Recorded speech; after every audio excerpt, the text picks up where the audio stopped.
I'm Vin. I'm Sori. Bathory the woodwoman. This was one of those, what do you call it?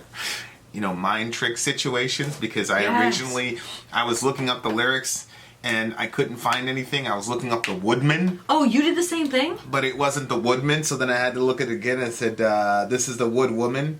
Who is this for? Oh, this is for Daniel. Shout out to the big homie Hasn't Daniel. he done 3 already?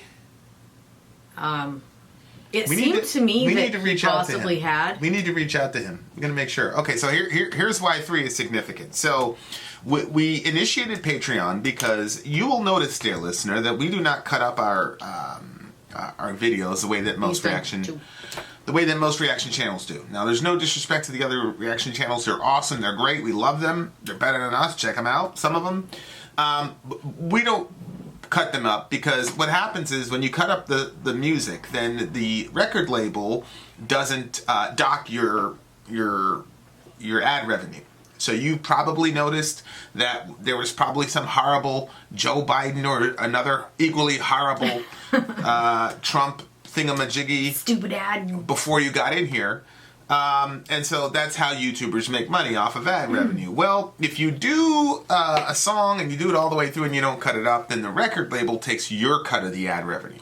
And so we offset that by Patreon. No worries. I mean, YouTube isn't our platform and we don't make the music. So no disrespect to them. Good for them. But we found a way to offset that with Patreon. We tried other things. We tried to cut it up. We tried to do 2 videos. This is his 3rd one. So now you're at the $75 tier. Yeah. So we tried to do 2 videos for one, and people didn't like it. So we just said screw it. So anyway, so we've got alliances. $1 to get at Patreon gets you in, and then you join alliances, and then you can influence what songs we review. As a matter of fact, the song that we just did, the Judas Priest song, was an alliance pick. $1 to gate, they got together, the Sin and Glory group got together, and they pushed that song. Now, if you don't want to be part of a group, or you don't want to wait that long, you can jump straight to the head of the line, and that's what Daniel did. $125 gets you a review without being part of an alliance, and if you do that 3 times, then you get deducted to the $75 tier forever. This is Bathory the woodwoman, and that's what Daniel is. So Daniel, the next time, make sure if you're doing it. So this is his 3rd one. This is his.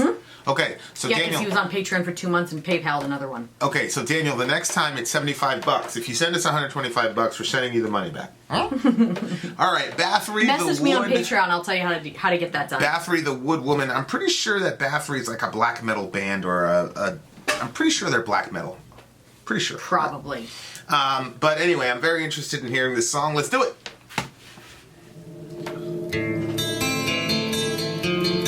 Exactly how I thought it would sound.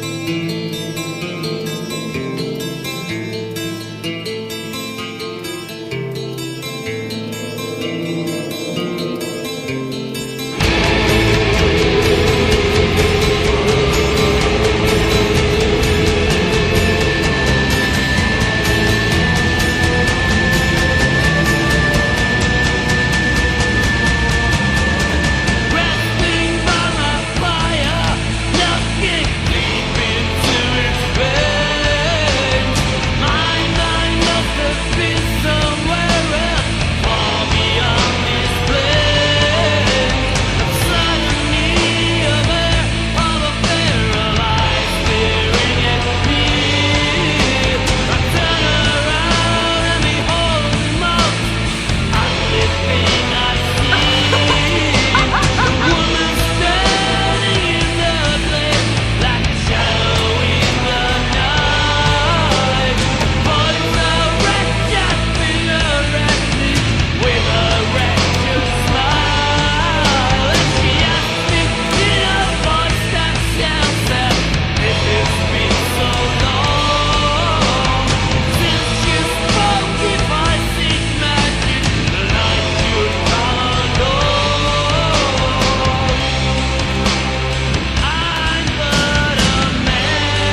So these guys are Wow. extreme metal. They're not black metal. Interesting. Although, yeah. They're extreme metal. They're not black metal. Okay. They're from Sweden. This is actually a very interesting discussion because this is a discussion I actually had with Dorian today. So we did a Bathory song before? We did two. I think there was a Fine Day to Die. And then Yeah, there's, One Road. One Road to Asa Bay, I think. Yeah. Yeah, and the subscript here says Viking metal or whatever. Although, yeah. So, I had a very interesting discussion with Dorian today about an exchange like this. But go ahead, start from. What were you gonna say? It was it was an interesting song because I was kind of like, as far as what it sounded like, but then like lyrically, the story kind of like pulled me in, and I want to hear the rest. I felt like I read a chapter from a book, and I want to know. Yeah. You know. Sonically, it was a little bit. It didn't really go anywhere. You know, it was like one cadence, one rhythm of vocalization. Didn't really go anywhere, but the story was extremely entrancing, which kind of balanced it out. Yeah. So, I feel but like it's a very, very interesting concept because I don't think you should give your heart to this woman of the dark. But then you won't feel anything, and you'll never be injured by anything again. But in the same time, She can offers you me feel the- love and passion if you have no heart? Well, You have to give them both away. It depends on So- what your goal is in life. I don't want to be hurt. I don't want to feel another hurt thing in my life.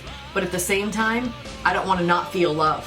I was just having this discussion about Buddhism with Peter, and we were talking about how in Buddhism, basically the overarching theory is that that desire is the root and cause of all suffering, and so the way to end that is to divest yourself of all desire. But on a logical perspective, I said to me that's impossible because if you are attempting to be a good Buddhist, that means that you desire to have no desires, which in itself is a desire. So, on the one hand, I'm like, okay, it's not intellectually satisfying to me. But on the other hand, though, emotionally speaking, it's not satisfying to me either because it seems to me to be kind of like what happens in the book The Giver. So in The Giver, everything is black and white. There is no emotion, yada yada yada. But basically, they find a way to pile all of the pain and whatever Into one person. Yeah. That person's the giver, but everybody else was kind of functioning in this kind of gray kind of. But nobody felt any pain and yada yada yada. And so, it to me, philosophically, that's what Buddhism represents to me. It's one of the reasons I could never be a Buddhist. But You know why because I'm just too much of an emotional. I'm too much of an emotional being to be. I don't believe that existing in a world without pain, or existing in this world without pain, is worth divesting myself of those desires. Like the time that I had with Dorian today, or the time that I had looking at Johan playing with the frog, or the joy that I feel. Oh, you could see that? Oh, It was I so was watching cute, that. right? Or the joy that I feel watching Orion, discovering things like. Yes, I know that because of the love I have for my kids, they're also going to cause me a lot of pain. Whether it's you worry about your kids, you have anxiety for your kids, or your kids make decisions that are going to harm them that then end up harming you. But it's like, would I ever trade the great moments because I want to divest myself of the suffering that is going to come from those moments? No, I would never do that. I could never do that. So to me, it's not necessarily a criticism of Buddhism. It's more of a person could say it's a criticism of Vincent of like, I don't want to make that trade. And to me, like, that's what this is about. It's about a trade of, would you give away your heart so that you don't have to, deal with the slings and arrows and the internalized sufferings that human beings go through? Now, this is my initial understanding of Buddhism. So maybe there's a deeper way of looking at it, that if you're an actual seasoned Buddhist, no disrespect to Peter, But if you're a seasoned Buddhist, is that sort of the idea? So, and if that is the idea, then okay, great. If it's not the idea and it's more nuanced, then good too. Email me, vinandsori@gmail.com, because I'd like to talk to you. Maybe speak to my idea of it too. When I saw this is Buddha when he was fasting, and then you see what the typical Buddha. That's not what people usually see when they see like images of Buddha. Right. And then the typical Buddha is that very large gentleman. And so when I found out that it was, to eradicate all desire, I said, he did his fasting first and then he became the typical Buddha. He didn't eradicate desire. I mean, the man obviously had a gluttony issue. So that was it. Well, It was it. That was it? Yeah. I don't really think that that's how it goes. What do you mean? I don't think that he started off being the skinny guy and then he ended up being the fat guy because he basically was living large. Well, what was it? What got him here? I don't know, but neither do you. That's why I'm not sure. Well, it could be though, but you can say it's definitely not. I doubt. Okay, our Buddhist friends, fill us in and tell me very why. Highly. Maybe he never got large like this. Maybe this was just to show that he was. Maybe it's supposed to show. Maybe it's a metaphor for something. Yeah. Islam is my thing as far as like, I feel like I got a general handle on the Islamic religion. Buddhism. So I need to know. Buddhism, I'm very much an outsider. And so, and Peter, by the way, for full disclosure, doesn't claim to be a Buddhist expert either. So he and I were having, it wasn't even a debate in my mind. It was just a discussion and a back and forth. I am not willing to and I don't believe that desire is the cause of all suffering. That's the other thing. I can understand why people would get there. Sin is the cause of suffering. Yeah. I don't think desire is the cause of suffering. Which Peter was like, finally, we find something we disagree with. But here's the thing. Even if I believe that desire was the cause of all suffering, I still wouldn't divest myself of it because there's just too much.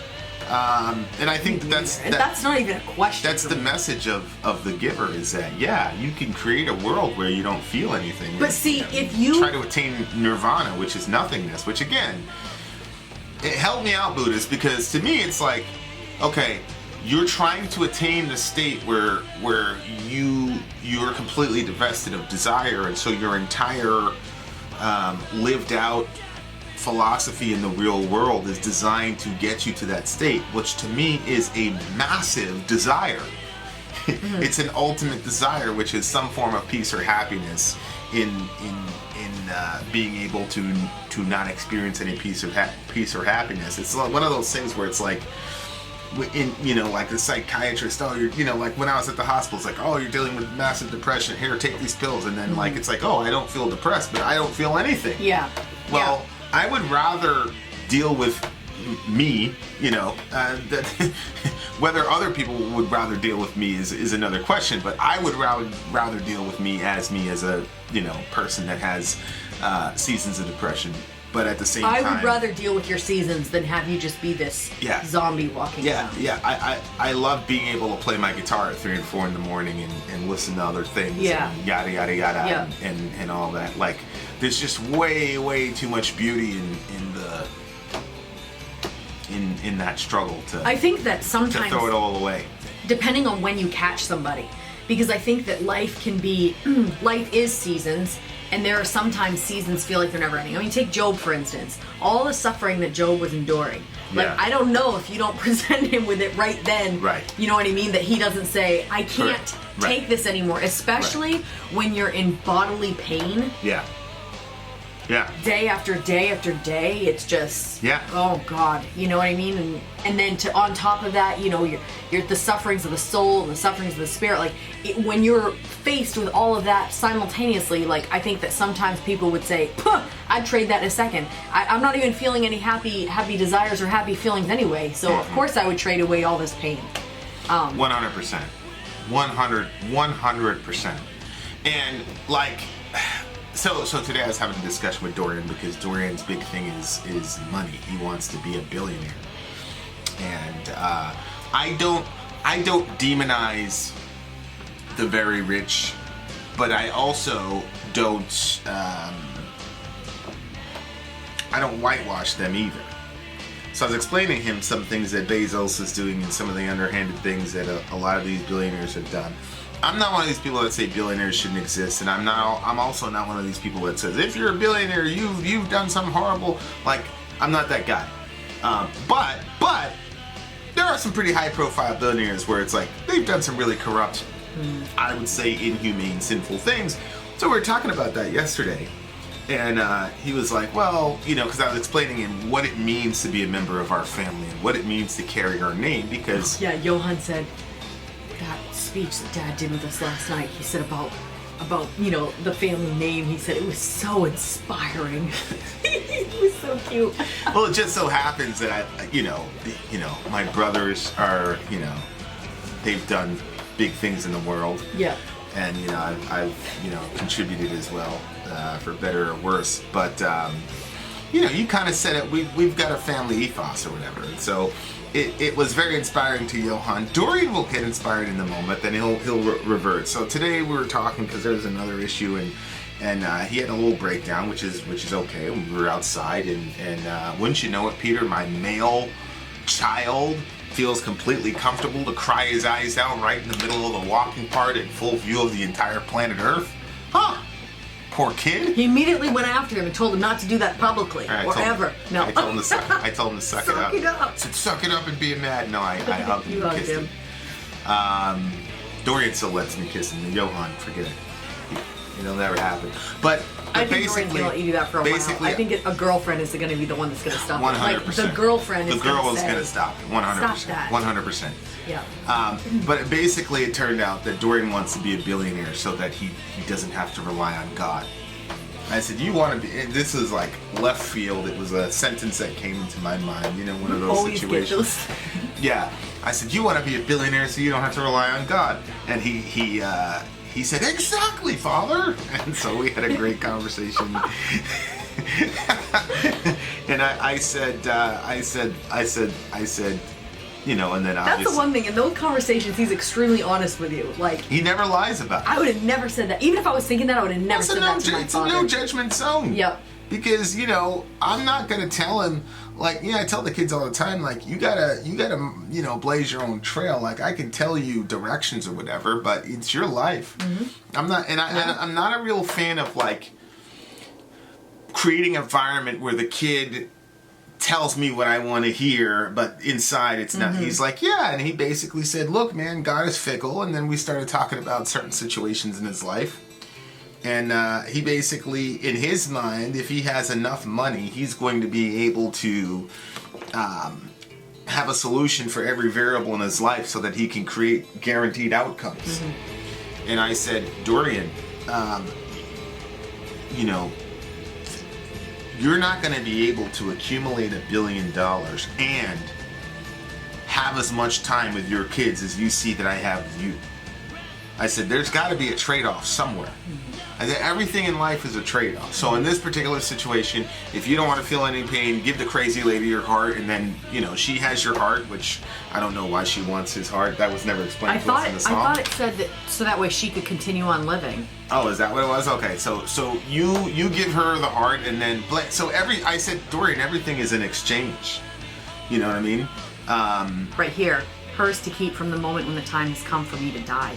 Yeah, but why does she want to keep it? What is it? How does it benefit her? Well, maybe that's what makes her live. We're not told. She's this ugly woman in the woods. Yeah, but if it was like he gave the heart away and then she became this beautiful young woman, I'd say, oh, okay, that's right. But we don't know why she wants his heart. But it's probably a concept record, so that's what I'm saying. Maybe the next song will explain why she wants his heart. But I said, Dorian, everything is a trade-off, and so. I said, on top of the fact that money is not going to buy you, control of every. That's his big. You and him. That's a big thing. It's like he wants to control because he wants a guaranteed outcome, so he doesn't want to feel the pain that he had to, endure a couple years back. And so, I said, Dorian, you can't control me, but I think Jeff Bezos' ex-wife is like the 20th richest person on the planet, and that's because she divorced him. I'm like, you think that's what he wanted? Like, it doesn't matter how rich you are. You cannot control another human being. You can barely control yourself. But it's all these exchanges that people make because they don't want to feel pain. Yeah. So in his particular, in the giver, it's, you're exchanging, in Buddhism, in my mind, you're exchanging, emotional authenticity for being able to not feel any suffering. And then in this song, you sacrifice your youthful heart so that you can not feel any pain. And Dorian he's sacrificing all this time, effort, and energy because he believes that all that capital is going to help him not feel any pain and avoid the situations that he endured. And I was just like, Dorian, man, that's not how it works. That's a deception. I think any sort of guarantee that if you follow this philosophy, you will not feel pain or you will be able to dodge the suffering of the human condition, I'm just completely skeptical of it. And that's one of the reasons why I appreciate Jesus so much. With John chapter 6, what is it, 16:33, in this world you will have tribulation. Yeah. You will. Take heart, I have overcome the world. And the way Jesus overcomes the world is by embracing suffering and being at the head of the line of the sufferers of the world. So my perspective on suffering is more that suffering, the best way to handle human suffering is not to, obviously, it's not to just go, hey, let's go and suffer. It's to realize, avoid suffering as much as you can and do things to alleviate human suffering. Great. You get a headache, take a Tylenol. Like, I get it. But there has to be a sort of, in my mind, in the real world, a sort of understanding and embracing of the idea that in a sinful world you are going to suffer. But you can make suffering redemptive, which is another thing that I think is very compelling about the Jesus story over and against the Buddhist philosophy. Because to me it seems, and again, this is not a critique of Buddhism, this is an outsider looking in and saying, hey, this is what I'm seeing, come back to me. Kellandros is going to, you, blah, blah, blah, blah, blah. Oh, he's a Buddhist? No, he's not. But anytime I say anything he disagrees, you know. Yeah. But like, to me, it's like, that's the other thing I think that's missing in Buddhism, is that there isn't a concept of redemptive suffering, whereas to me, redemptive suffering is a massively compelling idea. That the pain that you endure is actually working something bigger and better that outstrips the pain that you deal with. And being a guy who's been at the bedside while a child is coming into the world and seeing the parable of what that means, where Jesus says, when a woman is about to give birth, she's in sorrow because her time has come. But when the child is born, she is full of joy because she's brought a new human into the world. And when I come back to you, nobody will be able to take your joy from you. Like, I would never, I would never ever, like, if somebody could say, okay, we're going to put you to sleep, and then when you wake up, you'll have a baby, you'll never feel any pain or whatever, would you do it? And I'm asking you this as a guy It's so funny, the kids were asking me this the other day, because they said, what if you were in a coma and it was time for the baby to be born? I said, you would birth the baby. Like, there was a time where they put so somebody that I was in a relationship with, their grandmother, in that time period, they would put you to sleep, like literally put you to sleep, and you would wake up and have the baby. Yeah. Like, your body will just do it, but no. Yeah. And, Dorian was like, what?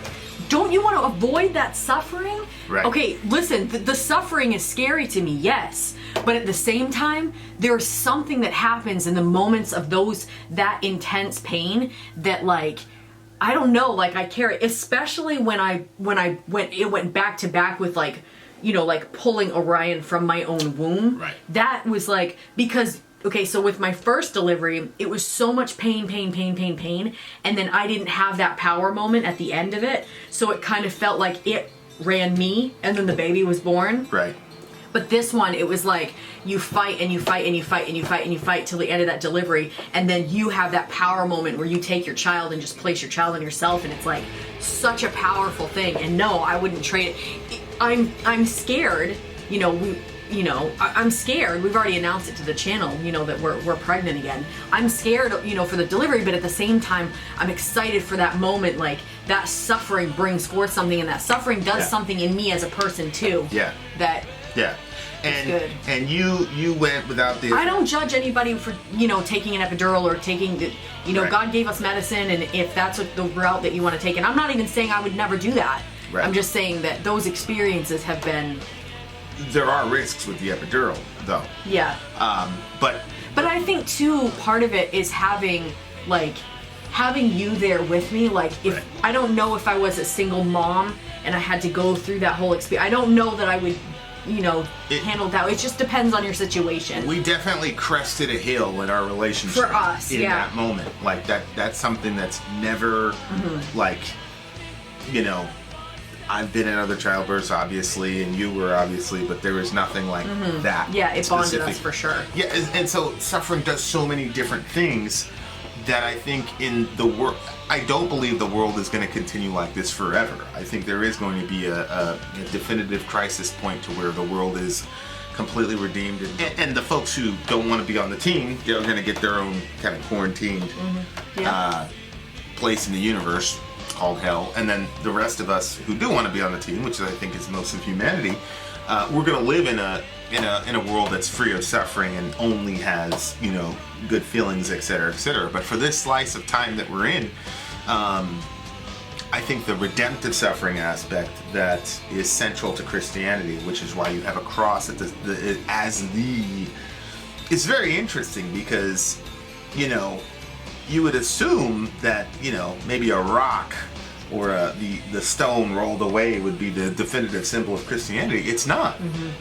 It's the cross is a definitive symbol of Christianity. There's a reason for that. I think in the next world, maybe the stone rolled away would be the definitive symbol.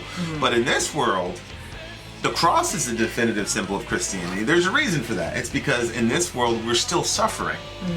And so the cross is sort of this ultimate, like, hey, redemption is possible through the suffering. Suffering is at times unavoidable, but that there is a way to work the end of suffering through your suffering, and there's a way to bring people together through your suffering, and that your life ultimately isn't about you. That's the other thing, is like when you're talking about mitigating suffering, that's a sort of self-focused way of looking at things. Like, I want to mitigate my suffering versus saying, okay, how is my suffering going to help alleviate other people's suffering, which is the impulse because of the Christian idea that Jesus redeemed the world through suffering. And then you when he says, take up your cross and follow me, he's saying, join me in that, in redeeming the world through our collective suffering. And again, to me, that's something that's ultimate that I can apply in the real world and doesn't betray my own sort of inclinations. Now, again, I'm an extremely emotional person, so I'm gonna obviously be more inclined to a belief system that lets me keep them than a philosophy that doesn't, right? So that's obvious. But at the same time, I also think it works better in the real world. What were you saying? I think that when you look at suffering, there's two ways that you can look at it. And one of them is, even if you're not a Christian, I think the majority of people that watch our channel is not a Christian. But if you look at it try to come from our worldview. So you have suffering. Suffering's in the middle. That's what you have. Everyone has suffering, and everyone is going to have that. Like, there's nothing that you can do to avoid that. And so there's one way of looking at suffering, that it is there to destroy you. It is tearing you down. It is breaking you down as a person. It is destroying you. Literally, piece by piece, it's eating you alive. Or you have the other view that says, okay, there is a loving God that's behind this, and the suffering that he's bringing to you is meant to bring about something greater. It is going to build you as a person if you work it that way. And so if you have a positive look, and when that pain comes to you, you say, okay, this is the moment where I'm going to start getting built. I'm going to change in this, and it is working for my good. If you actually know that there is someone that loves you that's behind it, and they are bringing you to a place, then you can look at the exact same situation from two different lenses, and it will literally bring about different results depending on how you're viewing that. If you think it's tearing you and eating you alive, then it is going to break you down like that. So I think obviously us being Christians and having the worldview that we have and the understanding that we have, and being able to say, no, there's a loving God that's behind this, and he's working this for my good, and the good of humanity, then yeah, great. But if you don't have that worldview, and you don't have that, and then from that worldview you do experience your pains in that way, and you're like, no, that was definitely, like, there's things that I can look back in my life and say, that was extremely painful, but that was good. And then there are other times where I looked at pain as a negative thing, and I was like, this is destroying me, like, how could could God do this to me? How could this even happen? And like those situations ate away at me as a person. So not that I don't think that God will bring that around, but obviously that it does make a different situation. Yeah, and I think how, you know, suffering is a subjective term, and it's subjective experientially. So when we're talking about childbirth, we've got this sort of romantic idea. Oh my gosh, I was there for you. You pulled the child out. Da, da, da. Well, maternal mortality rates and infant mortality rates are different across the world. Yeah. And so, right. You people that have to contend with that, obviously it's going to shape your worldview of things to where it's like very nice and clean to say that suffering is redemptive, yada yada yada, the childbirth thing, yada yada yada.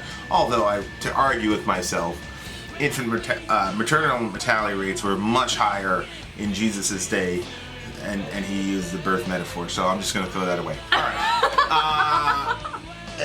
So sonically, not very compelling. No. Lyrically, it definitely presents. I mean, I'm cutting the review short for God's sake, because we could go to a lot of places. So lyrically, I think the song is buttressed by how